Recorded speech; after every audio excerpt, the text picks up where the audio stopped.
name is Chevy, and I was Miss Wheelchair Florida 2018. I'm Christine Garner, and I was Miss Wheelchair Florida 2019. Sorry, I couldn't find my sash. That's my bad. And I'm Samantha LeBron, and I was Miss Wheelchair 2020. All right. So, thank you all so much. So, as we begin our little stories, we want to first tell you just a little bit about Miss Wheelchair, period. So, there are two Miss Wheelchairs. There's Miss Wheelchair Florida, which all of us were. And in order to go to Miss Wheelchair America, which is sort of the world of Miss Wheelchairs, you have to win at your state level.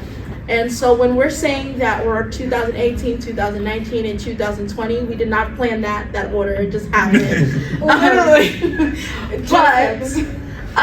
That means that we each won for our separate years. We had to compete. So it's sort of like the Miss America pageants, where you go and I'm gonna say judged, but they're not judging you on your appearance. You actually go through lots of workshops and training, and then you get to have interviews with the judges. And those interviews are places where they're able to ask you questions, kind of make you feel a little put on the spot. You get a little sweaty, but it is a good chance to showcase your personality.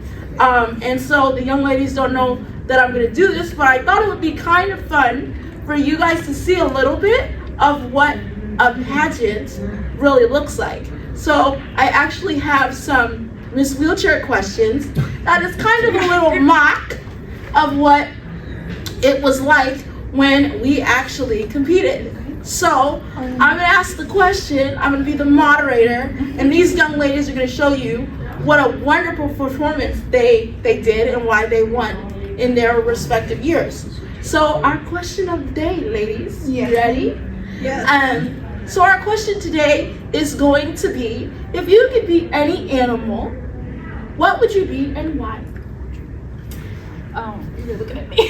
You go first. Okay, so my animal of choice is a cat, and the reason why is they're able to react quickly, and even if something happens to get them off their course, they're quick on their feet and they go to the next thing. So that is my choice, a cat. It was a great question, Miss Chevy.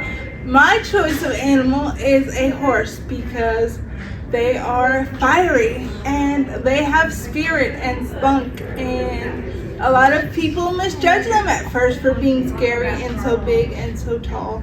And they're very underrated creatures, and I grew up around them and they changed my life. So I have the spirit of a horse, so that's why it's my favorite animal. Excellent.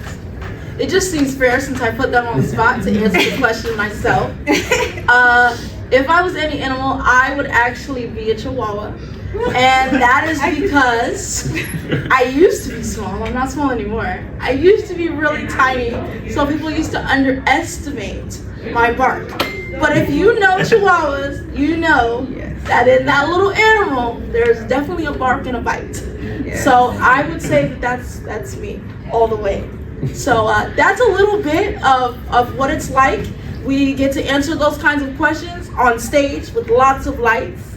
And it's actually really fun. I know it sounds scary, but it's exciting. It's fun. It's really not that scary. It's basically like doing a job interview. That's the easiest way I can explain it. They just want to make sure you're qualified for the job and the position, because it is a big deal. Definitely. And they also want to just get to know you and what you like to do for fun and how you would be the best person for the job, like Christine said. But they just ask different questions to find out those different pieces about you. Excellent. Okay, I'll start. I started off my journey of advocacy and trying to find things to do by going to my Center for Independent Living. And that's how I found out about the organization. And I was told it's, an advocacy pageant. You learn how to educate others on disability related issues. and I was all for it, even though I've never done something like this. But you'll learn as you go through life. Sometimes you just have to do it, even if it's scary. And that's what I did. And it changed my whole entire life from that point. Okay, so for me, if y'all don't know, I'm very loud and proud, and Chevy knows. Very loud and proud, but I actually, fun fact, I learned about Ms. Wheelchair Florida from the Family Cafe. A lot of people don't know that. I had the pleasure of meeting Miss Heather.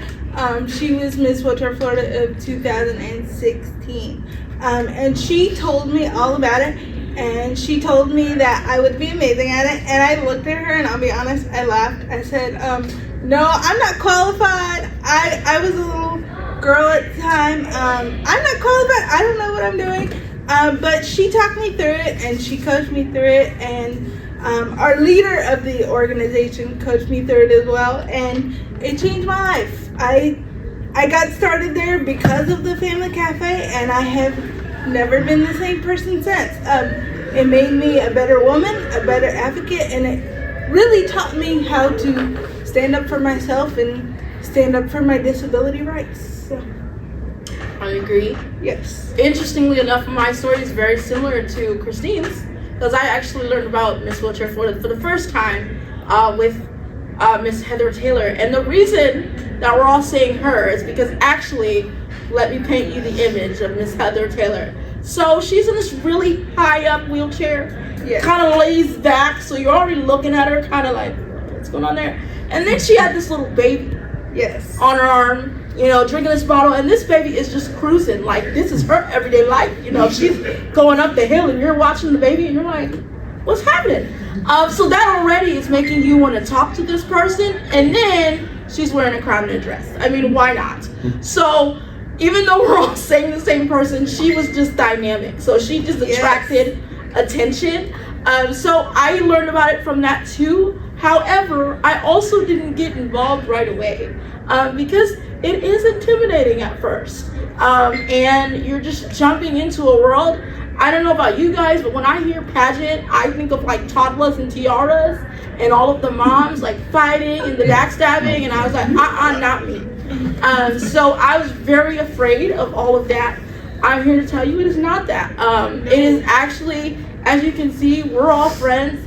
It is a sisterhood, and the people that you meet there, I mean, it is overwhelming, the amount of friends and the love that comes from that. So it was the opposite of toddlers and tiaras, but it definitely is a dynamic experience. And I didn't win the first time that I went to Ms. Wheelchair Florida because I just jumped in head first, had no clue, and I was invited to come back in the next year. I won. So it also took more than one try. And that's okay too. You don't have to win on the first try. You can step in and learn a little bit. So that's also an interesting part of the experience as well. The next thing I think that we should share is what we have to do as an advocate for Ms. Wheelchair Florida or America. So as an advocate, you have to be out in your community just trying to make some sort of change in their small or big, which is basically like, I like to think about it as a goal or a mission that you're gonna have as, you know, Ms. Wheelchair Florida. So my platform was to make transportation better in my community for people with disabilities. How about you, Christine? For me, I was kind of the jet setter, and everybody will tell you that. I took it as a full-time job, and I went everywhere and spoke to anybody who would listen. I spoke to retirement communities, elderly communities, many disabled communities, disabled parents, like everywhere I could go, I went. Because that was my job, and I wanted to be the face and the voice. And so my platform was to help adults with disabilities be able to attend college with an assistant. And I actually worked in Tallahassee with our legislators to get that going. We're still in the process of it because it takes a lot of red tape and paperwork and all that fun stuff. But I'm still working with them actively now to get that passed in college so they can be able to attend college themselves. But I did, what I thought was best, and the one thing that I love about the Ms.wheelchair organization that we didn't really touch on, everybody makes it their own. So everybody takes the crown, but they make it uniquely to them. So whatever I didn't do in my year, Sam did in her year. Whatever Chevy didn't do in her year, I did in my year. So we all kind of did our own thing, and that's what I loved about it, because we made it unique to us and what works for us. Yeah, and if I could just say like one more thing is always make it your own. Yes. Don't try to be like, oh, I have to do it like the previous Miss Wheelchair Florida. Like, no. It's your experience and it's your, action and wisdom that you're going to impart on your community. What was unique about my reign was 3 weeks into my reign, we went straight into the COVID-19 pandemic. So everything was different for me. I couldn't go to in-person events because we were doing the stay-at-home order. So I shifted everything online. I started doing videos on YouTube, Instagram, Facebook, and just sharing about the different disability-related topics, mostly transportation, and how transportation affects people with disabilities. Depending on where you live, you have restrictions of where your transportation systems go, and you're not able to get to your doctor's appointments or school or work. So people who didn't know about those issues were learning about those issues through my videos. So I always like to think of that as the unique piece of my time being Miss Wheelchair Florida, was taking everything that I was going to do in person and actually putting it online, which reached a wider audience beyond just the state of Florida, which I think was really unique. People from different countries, different states were like, this organization is amazing. Like, I need to tell my friends about it that live in the state. And I said, go right ahead and share my videos. So just make it your own and do your thing, and just know that even though it's scary, you'll be rocking it the whole time, because people don't know that you're nervous about doing what you're doing, as long as you make it seem like you know what you're doing. Right. Take it till you make it. That's what we're saying. And I think to interject a little bit on what Sam said, I think, people, it's so funny because, and Miss Karen touched on this.